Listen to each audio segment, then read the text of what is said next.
Assalamualaikum warahmatullahi wabarakatuh. Perkenalkan, nama saya Neza Febrianti dari kelas 10 3 MIPA dari kelompok 8 ingin mempresentasikan tentang grafik fungsi trigonometri. Oke, yang pertama, pengertian grafik fungsi trigonometri. Grafik trigonometri adalah grafik yang mana fungsi-fungsinya pembentuknya merupakan fungsi trigonometri, yaitu fungsi sinus, kosinus, tangen, kotangen, sekan, dan kosekan. Pada kali ini kita cuma membahas 3, yaitu sinus, kosinus, dan tangen. Berikut penjelasannya. Oke, yang pertama kita akan membahas fungsi sinus terlebih dahulu dengan cara-cara sebagai berikut. Yang pertama, menentukan sin sudut istimewa dari 0 derajat sampai 360 derajat, seperti di samping. Yang kedua, membuat grafik fungsi seperti di samping. Yang ketiga, kita akan mulai dari 0 derajat sama dengan 0, 30 derajat sama dengan 1/2, 60 derajat sama dengan 1/2 akar 3, dan seterusnya. Lalu kita membuat titik sebagai pertemuannya, lalu hubungkan titik tersebut dan terbentuklah grafik yang kita sebut grafik fungsi sin X. Oke, yang kedua adalah cos X.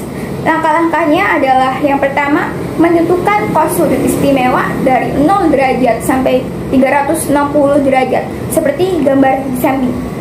Yang kedua, membuat grafik fungsinya. Yang ketiga, kita akan mulai dari 0 derajat sama dengan 1, 30 derajat sama dengan 1/2 akar 3, 60 derajat 1/2, dan seterusnya. Lalu hubungkan titik tersebut dan terbentuklah grafik yang kita sebut dengan grafik fungsi cos X, seperti gambar di samping. Yang terakhir, yang ketiga adalah tangen X. Langkah-langkahnya yang pertama, menentukan tangen sudut istimewa dari 0 derajat sampai 360 derajat seperti gambar di samping. Yang kedua, membuat grafik fungsinya. Yang ketiga, kita mulai akan dari 0 derajat sama dengan 0, 30 derajat sama dengan 1/3 akar 3, 60 derajat sama dengan 1/3, dan seterusnya sampai 360 derajat. Lalu hubungkan titik tersebut dan terbentuklah grafik yang kita sebut dengan grafik fungsi tangen X, seperti di samping. Itulah penjelasan tentang grafik fungsi trigonometri, dan sekarang kita akan membahas tentang contoh soalnya. Oke, kita mulai dengan contoh yang pertama. Periode fungsi Y sama dengan 2 ditambah 5 cos 2X adalah, penyelesaiannya adalah sebagai berikut. Perlu kita ingat, rumus periode dari cos adalah 360 derajat per N, di mana N-nya tersebut ini adalah variabel dari X ini. Jadi periodenya adalah 360 derajat dibagi variabel dari X adalah 2, jadi 2. Jadi periodenya adalah 180 derajat. Lanjut kita ke nomor yang kedua.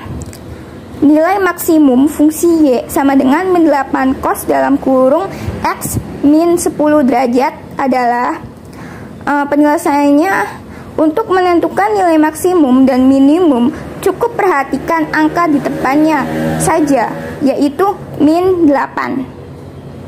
Maka bisa dianggap nilai maksimumnya adalah 8. Oke, kita lanjut pada soal yang terakhir. Persamaan dari kurva di bawah ini adalah, kita lihat kurva ini berbentuk kurva cos, jadi kita tulis persamaan umum dari cosnya, yaitu Y sama dengan K cos N dalam kurung X kurang lebih alfa. Kita tentukan nilai K-nya terlebih dahulu. Nilai K bisa diambil dari nilai maksimum atau nilai minimumnya. Di sini kita lihat pada kurva ini berbentuk kurva dasar. Jadi kita ambil nilai maksimumnya. Jadi nilai K-nya adalah 2. Terus kita tentukan nilai N-nya. Nilai N bisa diambil dari 0 derajat sampai 120 derajat. Jadi kita tulis 360 derajat per 120 sama dengan 3. Terus kita tentukan X kurang lebih alfa. Nah, pada X kurang lebih alfa ini kita tentukan kurva ini bergeser atau tidak. Pada kurva ini tetap tidak bergeser. Jadi kita tidak usah tulis nilai kurang lebihnya. Jadi langsung bisa kita tulis Y sama dengan 2 cos 3X. Sekian dari saya penjelasannya. Mohon maaf jika ada kata-kata yang kurang pas. Wassalamualaikum warahmatullahi wabarakatuh.